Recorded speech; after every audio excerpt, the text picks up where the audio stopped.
বন্ধুরা, শীতের শুরুতে পেঁয়াজের পাতা দিয়ে ছোট মাছের চচ্চড়ির এর স্বাদের কোনো বিকল্প নেই। যেই হাতে পেলাম আর রান্না শুরু করে দিলাম। আমার ছোট খালু এই পেঁয়াজের পাতাটা নিয়ে আসছে, উনি পেঁয়াজ করেছিলেন, আনার সাথে সাথে আমি তড়িঘড়ি রান্নাতে লেগে যাচ্ছি। দেখুন, এই যে আমরা বলি এঁটে, কলার গাছের ভিতর থেকে যেটা বের করা হয়, এই যে বেগুন, কাঁচকলা, মূলো এবং আলু, এগুলো দিয়ে আমি চচ্চড়ি বানাবো। ছোট মাছের চচ্চড়ি, মিশালি মাছ। দেখুন, এই পেঁয়াজের পাতাগুলোকে আমি এভাবে পিস পিস করে কেটে নিয়েছি। আমার তো দেখেই জিভে জল চলে এসেছে। আসলে এর স্বাদ অতুলনীয়, তাই আমি আর ধৈর্য আটকে রাখতে পারলাম না, তড়িঘড়ি করে রাঁধতে বসলাম। এখন আমি এই সবজিগুলো কেটে নিব। বন্ধুরা দেখুন, তরকারি কাটা আমার হয়ে গেছে। এখানে একটা কথা বলে রাখি, আপনারা যদি গরমকালে চচ্চড়ি করেন তাহলে অবশ্যই সবজিগুলো কুচি কুচি করে কাটবেন। আর শীতকালের চচ্চড়ির সবজি সবসময় এরকম মোটা মোটা করে কাটবেন এবং সেটাতে অন্তত একটা বেগুন দিবেন, তাহলে দেখবেন চচ্চড়ির মজা কতটা। এবার আমি এগুলো ধুয়ে নিব। বন্ধুরা, আমি আগেই বলেছি আমার খালু এসেছে। যেহেতু আমার খালু এসেছে সেহেতু আমাদের মোটামুটি ভালো মন্দ রান্না কিছু হয়েছে। গরুর মাংস, ডিম, তাছাড়াও মাছ ডাল রান্না করা হয়েছে। তারপরেও আমার চচ্চড়ির প্রতি মন গেছে, সেই জন্যই আর কি করা। এখন এগুলো দিয়ে হয়তো কালকে আমাদের চলে যাবে, 3 জন মানুষ খাবো এই আর কি। কিন্তু আমি চচ্চড়ির লোভটা সামলাতে পারছি না। এবার আমি পেঁয়াজ পাতাগুলো ধুয়ে নিচ্ছি, এগুলোতে দিব।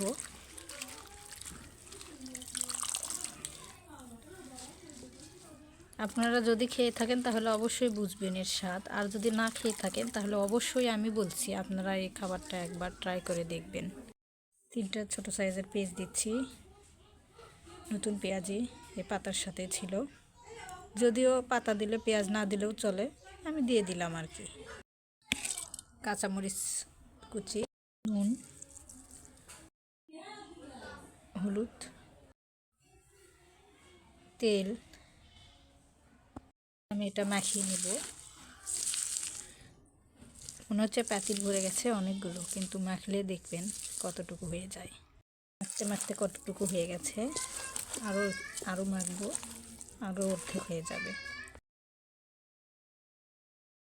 মাখতে মাখতে কতটুকু হয়ে গেছে, এ পর্যায়ে আপনাদের কাছে বলে রাখি, আপনারা যদি ভিডিওটা না টেনে দেখেন, গঠনমূলক কমেন্ট করেন, তাহলে আমি অনুপ্রেরণা পাবো সামনে এগোনের। আমার এই ভিডিওটা আপনাদের কাছে যদি সত্যিই ভালো লেগে থাকে তাহলে অবশ্যই আপনাদের কাছে আমি পাওনা হিসেবে আবদার করছি, আমার চ্যানেলটি সাবস্ক্রাইব করে পাশে থাকবেন। এ পর্যায়ে আমি একটু চেখে নেব লবণ ঝাল। 5 মিশালি মাছ, কিছু একটা ফলি মাছ ছিল, তার সাথে কিছু 5 মিশালি মাছ আছে। আমি এই মাছটা এখন এর কিছু মাছ আছে। বন্ধুরা, আমি এক হাতে সব করি, এক হাতে মোবাইল ধরে এক হাত দিয়ে কাজ করি, ওই জন্য আমার ভিডিও একটু নড়াচড়া করে বা হয়তো ভিডিওটা খুব একটা কোয়ালিটিফুল হয় না, আপনারা পাশে থাকবেন। এ পর্যায়ে আমি আরও একটু তেল অ্যাড করব। মাছ দেওয়ার পর তেল দিয়ে মাখলে অবশ্যই খেতে ভালো লাগবে। দেখুন, এবার তরকারিটা তেল তেলে হচ্ছে।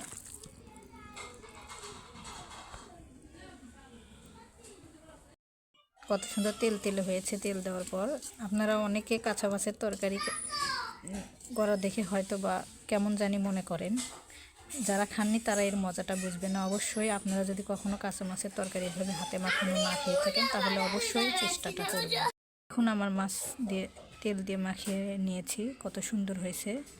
কাঁচা মাছের তরকারি অনেকে রান্না করা দেখলে কেমন জানি মনে করেন, আপনারা না খেয়ে থাকলে অবশ্যই একবার ট্রাই করবেন, দেখবেন এর মজা। পানি অ্যাড করবো এর ভিতরে আমি। এবার আমি রান্নাটা বসাবো, ঢেকে দিব, চুলায় আগুনটা আবার ধরাবো। এবার আমি পাতিলটা একটু মাটি দিয়ে লেপে দিব। দেখুন আমি পাতিলে লেপ দিয়ে নিয়েছি। আপনারা ভাবতে পারেন যে চুলার পাটটা এত অপরিষ্কার কেন, যেহেতু আমি এর আগেও রান্না বান্না করলাম, পরিষ্কার করার সময় হয়নি সেজন্য। ওই যে দেখুন আমার মেয়ে আর আমার ভাগিনা খেলা করছে। এখানে ধানের পালা করে রেখেছে। আমার চুলার জালটা হয়ে গেছে, দেখুন কত সুন্দর জাল ধরে গেছে। লাকড়ির চুলার রান্নাটা কষ্টকর হলেও, আমি আবারও বলছি, লাকড়ির চুলার রান্নাটা কষ্টকর হলেও খেতে কিন্তু অনেক মজা। যে দেখুন বন্ধুরা, বলক উঠেছে, সুন্দর একটা ঘ্রাণ এসেছে। আপনাদেরকে আমি দেখাতে পারতেছি না তো আর ঘ্রাণটা। তরকারির ঝোলটা প্রায় শেষ হয়ে এসেছে। আমার এখানে সন্ধ্যা লেগে গেছে, ওই জন্য ক্যামেরাটা একটু অন্ধকার দেখাচ্ছে। আমার এখানে অতিরিক্ত কোনো লাইটিংয়ের ব্যবস্থা নেই, সেজন্য। তরকারির ঝোলগুলো খেয়ে গেছে, এভাবে ধরে 2-3 বার ঝাঁকুনি দিবেন। এই যে দেখুন ভালো করে কালার কত সুন্দর আসতেছে, ধোয়ার মধ্যে বোঝা যাচ্ছে না ভালোভাবে। তরকারিটা আমার হয়ে গেছে, সেজন্য আমি লাকড়ি উঠিয়ে নিয়েছি। ধোয়ার কারণে আপনারা কালারটা ভালোভাবে বুঝতে পারতেছেন না।